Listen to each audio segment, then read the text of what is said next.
बिस्मिल्लाहिर्रहमानिर्रहीम। इजाज़त मेरी, मैं समझता हूँ कि जी ये जो रस्म रवाज है, कल्चर है, ये असल में आपकी पहचान है। हम दुनिया में जहाँ भी जाते हैं, अगर आप अपने लिबास में, अपने कल्चर में हैं, तो आपकी आइडेंटिटी है, आप वहाँ पहचाने जाते हैं कि आप किस कौम से ताल्लुक़ रखते हैं।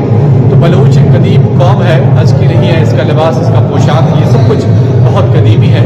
तो आज का दिन यकीनन नौजवानों के लिए है कि हमारे नौजवान जो कल्चर से दूर हो गए हैं, जो अपनी सकाफत से दूर हो चुके हैं, जो मेहमान नवाजी से दूर हो चुके हैं, जो अपने रस्म और रवाज को नहीं जानते, तो इस तरह के दिन का इनेकाद मेरे ख्याल में बहुत ज़रूरी है। और इसलिए नहीं कि अच्छे पोशाक पहनकर आएँ या म्यूज़िक का एहतमाम करें, बल्कि इसमें ऐसी नशिस्त होनी चाहिए जिसमें हमारे बुजुर्गों को बिठाकर कल्चर की वो बातें की जाएँ जो हमारी रिवायात का हिस्सा है, जो हमारे बुजुर्ग करते आ रहे हैं और आज हमारे नौजवान उससे बेहाल हो चुके हैं। तो इस कल्चर डे पे इस तरह की नशिस्त का तमाम भी ज़रूरी है और साथ साथ अपने लिबास और पोशाक को उजागर करना भी बहुत ज़रूरी है।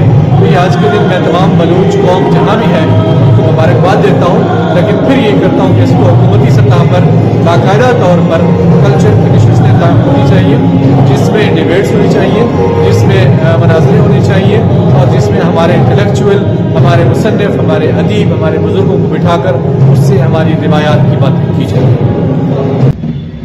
2 मार्च को बड़े अच्छे अंदाज में देख रहे हैं, जैसे कि आप खुद भी देख रहे हो।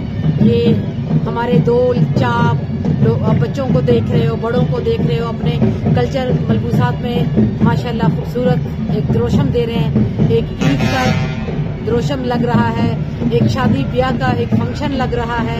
जैसे हम खुशी में जिन चीजों को करते हैं, आज वो सारे द्रोशम आपको यहाँ नजर आएंगे।